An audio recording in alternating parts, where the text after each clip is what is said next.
Araw-araw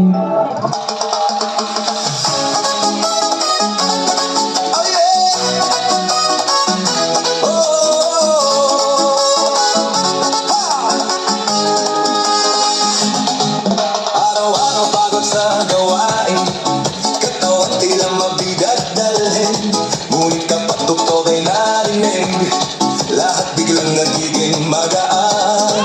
Bumaba ako sana'y gumagalaw, kamay sabay na itinataas.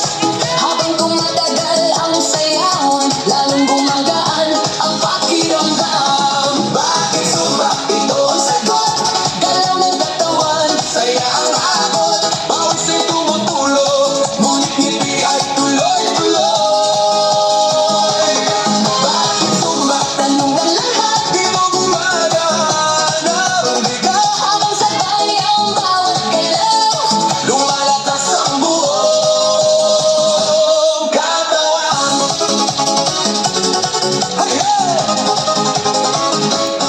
Kapag sama-sama ang grupo, mas nagiging masigla ang galaw.